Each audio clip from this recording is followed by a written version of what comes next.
Greetings, ladies and gents, and welcome to this latest edition of Tales from Outer Space, where I take stories from across the internet and read them for your entertainment. This particular story is called Salvation, written by FarmWitch4275. Many years ago, my world died. The signs came suddenly. Sudden migrations of birds, disappearances of towns and lakes vanishing inexplicably. Then came the fall. Rains stopped. Droughts brought our empire to its knees in the space of months.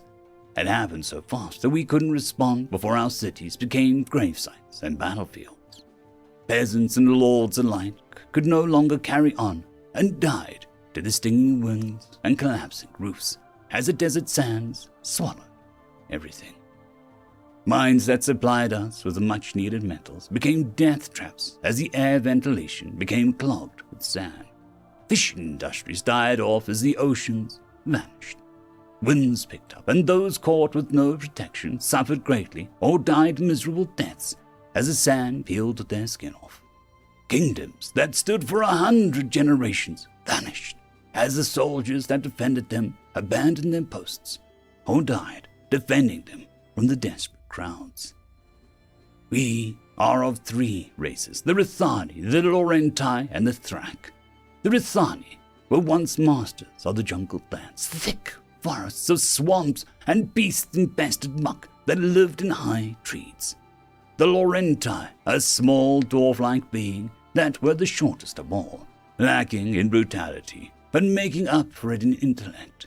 Their great sky towers are the envy of the world.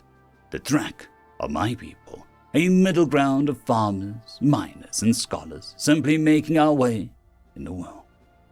A harrowing tale of sadness and survival followed with us for the next 10 years after our last city was swallowed by the sands. The Rithani were the first to abandon their homes. Their tall bodies and thick hides could withstand the burning sands by huddling together during the storms, their backs to the desert as they used each other as cover. The men would all form a circle around the hole dug into the camp before the storm, put their heads down, and use their own bodies as shields to cover their families from the scoring storms. Their skill in hunting provided much-needed meat from the horrors that now scoured the deserts. The Laurenti used their great craftsmanship to create temporary shelters and tents that could withstand the sands, clothes that would stop the burning storms. Men would use their own bodies as tent pegs to hold their fabric and leathers aloft to keep the women and children safe from the storms, as the winds relentlessly attacked them. While the storms raged, each man took his turn against the storm, a new man replacing one who fell from pain, while the others were cared for in the center. Their craftsmanship rivaled all, and would use this to effect to create an high, unbreakable tent structure. The Thrak survived by using the sand dunes to shield us from the sands, using clothes on our own bodies to create makeshift camps, protecting us from the great storms. Cramped quarters and careful coordination forced us to carefully manage what resources we had. The men held our tents steady. The women quickly stitched fabrics torn from the winds, or helped drag their husbands to the apothecaries as they fell from exhaustion. Thrak farmers would carry along with them small pots of plants they used to grow a meager food source. Our numbers dwindled to barely a tenth of what they were within the first 5 years. We saw no need to fight each other, no need for conflict. At this point, it was all together or all to the grave. What began after this was the key to our survival. Rithani men were our wall, protecting us from the desert predators and burning sands. They held up tents and used their own muscles to carry wounded from their posts and shielding all of us from the storms when we couldn't put up tents in time for sudden storms. Thrak workmen and farmers would grow our food and water supplies, easing the use of the transport of goods and the plants they grew, becoming staple food sources and the source of fabrics that we used in tents. Our doctors were the best of all and could heal whatever wounds the desert inflicted. Laurenti's artisans would create fabrics from discarded plant leaves that would hold up to extensive punishment, and they would quickly erect tents and fortifications to defend us from the storms. What little meat we could scour from the desert beasts was given to the mothers and children. The rest of us survived on a mushroom that was nutritious and gave us what we needed to survive, grew anywhere and fast, but was disgusting in flavor. After around 5 years of work, we had created a system where we could work together flawlessly to survive the storms, but to become prosperous was something that became nearly impossible. And so this continued. For 15 more years, we could march on the sands, surviving against all odds. Every storm that came, we would hold fast, but we were losing hope. Elders would tell us stories of blue waters, fresh and clean, that would be drunk from without boiling. Stories of tall green grass and oceans of old purple grasslands and the flower fields. We had grown as a society, doubling our numbers at this point, and reaching levels of stability that we could never hope to achieve at a total of 27,000. I could not be helped. It could not be this. Any attempts we made to better our situation with building and structures would fall. Materials was scarce, and what we did have we needed to maintain shelter, tools, and weapons. What materials we could spare were oft cast into attempts to build wild sites or permanent structures that we could use as we traveled. Wood was becoming increasingly scarce, and the only reliable fuel source became dried husks of cactus that grew in the dunes. We were alive, we could survive, but there was nothing beyond it. We had a culture, but not art to reflect it, stories to tell, but no way to record it. We had creativity, but no way to do it without disappearing. We had a soul, but no place to worship. Most times, we didn't even have a place where we could bury our dead, nor the time to do it. Most would simply be wrapped in a shroud and left to be swallowed by the sands, to die forgotten in the dirt. It finally came to a head one day. An old man on his deathbed, he had said goodbye to his family and lay in sadness as he resigned himself to the end, to be left behind to suffer the sands as the group moved on. It was the only real option we had. Those who could not survive were laid on a bed, wrapped in rags and left to die. We had no other choice. He lay in quiet for a moment, and then began to howl in despair. Gods above, is there no end to the torment you bring upon us? What have we done to deserve this torture? He said in between sobs of despair as another storm approached. We have laid to rest our hatred and disgust. We have laid bare the lives that we have told and forgiven the crimes that we have committed. We are together as one. Is this not enough? These words permeated everyone's soul as he lay in his bed, weakly holding his hands up in prayer. The telltale rumble of a sudden storm approaching. There was no time to set up camp proper, so we had to huddle and weather the storm together. Rithani men gathered around us and held the group together with a practiced precision. Tents and what rags could be found quickly used to huddle children and mothers to cover them from the storms. Please, gods above, I use my last breath to beg for forgiveness. What more do you want from us? We can build no temples to ask you for help, as the sands destroy them and bury them. We have done all we can, and we can do no more. Please, we beg you for mercy. He yelled out as the thunderous roar approached. Please, give us anything. I want my family to feel grass under their feet again. He choked and spluttered. It was any moment now.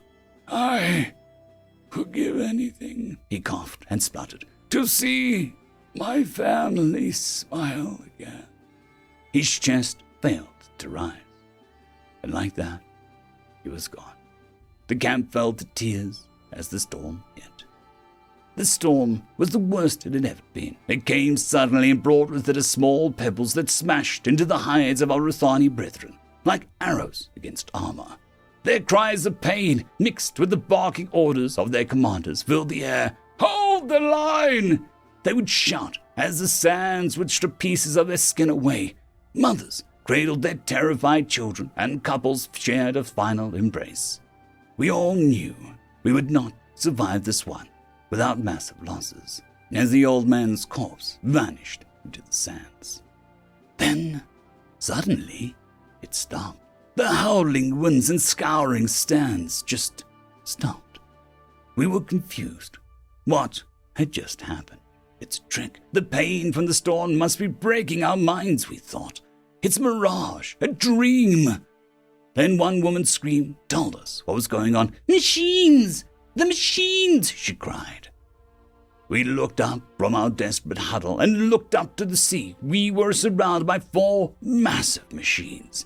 They were enormous, reaching hundreds of feet in height. 6 massive mechanical legs holding the bulbous head aloft as it stared down at us with massive glowing purple eyes. Beyond the machines, we could clearly see some kind of field of energy holding the storm back, as if it were never there. Silence. Naught but dead silence for many minutes as we stood in reverent awe at the sight. For what seemed an eternity, we simply stood there as the storm dissipated. It was over fast, and for the first time we could see it clearly. It was not just an advancing column of dust as it always was. It was a twisting, spinning monstrosity of dust, and the rocks that had charged its way through the dunes. It would have killed most of us, if not all. As shadow slowly cast itself on the ground, covering us completely, as if a god was reaching his hand across the sky to shield us from the burning sun. We looked up to see a ship, a massive ship, miles long, slowly lumbering its way effortlessly through the dusky skies and coming to a rest between 2 of the machines. We were stunned, silent, no concept of what we were seeing. What was this? Within moments of the massive ship landing on the sands with a loud thud, a ramp opened up, and down this ramp walked a bipedal creature, clad in reflective black armor. He was covered in strange symbols and insignias, looking to be made of a strange reflective metal that had on its head a glass covering what we presumed to be its face. It held by its left side, with its 5-fingered hand, a strange rectangular item. A book. This creature moved to the end of the ramp, slapping on the sands, and stood there. It then used a hand to gesture at one of us to come forward. That one was me. I broke the line, using the moment of confusion, and approached the creature in a daze. By the time I was noticed, it was too late to come get me if something went wrong. I was mystified, entranced. The silence of the passing storm must have broken me. This creature was around 3/4 the size of a Rithani, so only slightly taller than me. He looked down and held the book in front of him, opening it to the first page. It was made of metallic substance. He opened the first page to show a beautiful drawing of this very moment. He looked at me expectantly, and I blinked. He turned the page and showed another drawing, this time of 2 bubbles emanating from our images. One had symbols of triangles and squares, and the other had symbols of X's and Y's. He turned the page, and it was a picture of some strange device in his hand. He turned the page again and showed a picture of him showing my character how to fit it to its head. The next page showed the 2 characters speaking again. This time both speech bubbles were in the same pattern of X's and Y's. I got the general idea and smiled. He took this as a sign that I understood and handed me the device in the picture. I fumbled a bit, and it was a bit uncomfortable, but after he adjusted the device a bit to fit me better, I could get it on me. "Hello, do you understand me?" he asked. "Yes, I do. Who are you?" I asked, able to understand each other perfectly. "My name is Julius. I'm a human." "Why, what is this?" I asked, perplexed. He reached down to his arm and pressed a button, and the doors to his ship opened with the top ramp. "Salvation." He turned the page of the book, showing an illustration of our people running into the ship. He turned the page again, showing a picture of us eating hearty meals, sleeping in warm beds. More pictures followed, as he told us a story without saying a word, as our peoples traveled the stars in his ship, growing, prospering, learning the new technology and machines. Then finally meeting his fellow humans as we arrived near a new planet, one of blue oceans and green grass.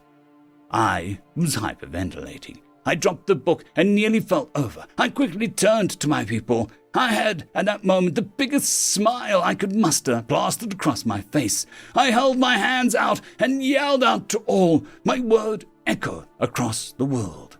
"Salvation!" I screamed, then stood aside to help usher my fellows on board. We were safe. "Jupiter Drive Yard's emergency hotline. How may I direct your call?" A delightfully happy voice responded as I finished my count of the souls on board. "CIS Cassandra's Kiss reporting. Please direct me to your colony rights purchasing department," I replied calmly and with as friendly a tone as I could, considering the stress. "Okay, one moment." I rolled my eyes as I was put on hold, having that terrible music played over the line. Jesus, it's 3183 and we still use elevator music from the 1960s. The line suddenly screeched and a male elderly voice spoke next. "I am Ambassador Jeremiah Sorensen. I represent the Jupiter Drive Yards and its subsidiaries. How may I help you?" "My name is Julius, Independent Fleet Ops of the Condor Legions.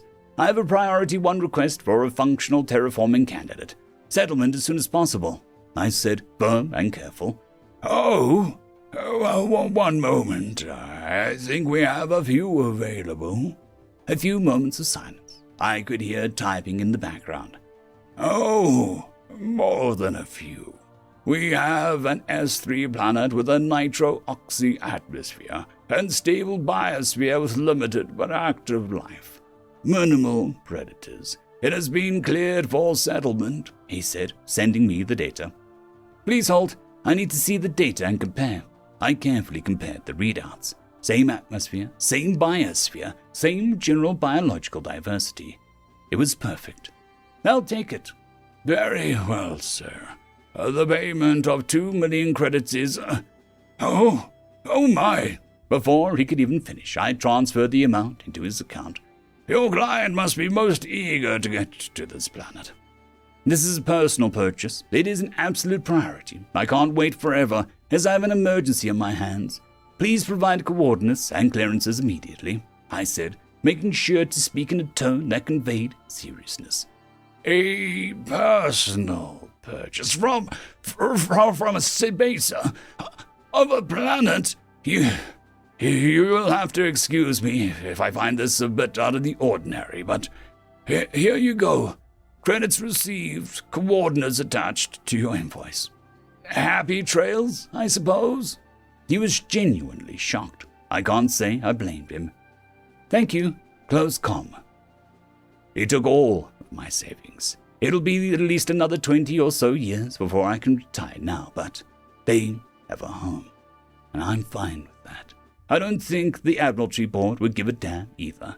Once I've dealt with the medical issues and got preferables set, we can start first contact protocols. This needed to be dealt with fast. It took barely a week before we came to the new planet. I ignored customs and broadcast emergency landing procedures. It was barely 20 minutes after I landed that I was ready to disembark. I headed down to the cargo bay to find 27,000 pairs of eyes now staring at me expectantly. That little kid, the one I gave the first translator to, he was now wearing some kind of official robe. They must have made him an ambassador or something. "Hello, human Julius," he said. His voice was squeaky, like a kid. He barely reached up to my chest in height. "Hey, you have a good flight? How's everyone doing?" I asked him as I made my way to the boarding ramp. "Better than we could have ever hoped," he responded and followed me to the ramp. I made my way through the hastily crafted shantytown, made of fabric and reeds, thin stalks of bamboo-like wood, and a fabric that stank of cactus. Good to hear. Things are about to get better, though." "How could they possibly get any better? We are safe. We have each other. What can you possibly give us that could get any better than this?" "Home," I said simply, and I started atmospheric cycling. Atmospheric cycling in progress, stand by. My ship's computer voice echoed through the cargo bay. Dead silence ran through as the ramp slowly opened.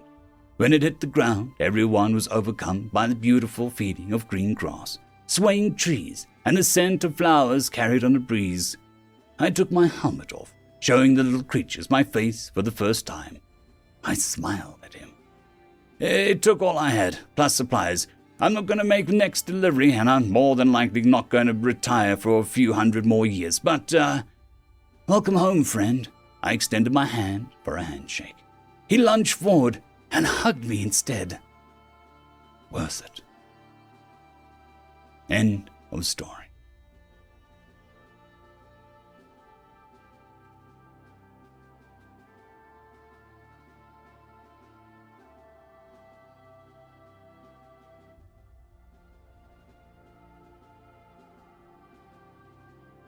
There is a new legend on the horizon. Blueberry Cat has taken the T6 Patreon spot. Thank you very much, and I'm sure that I speak for everyone when I say that. I would just like to thank our T5 members, Lord Azrakel, Ambrose Cattell, Quantum Wednesday, Drexoon WRE, Blueberry Cat, Cam Maxwell, Casper Arnholtz, Bushmaster 177, and Leslie 517. Thank you very much.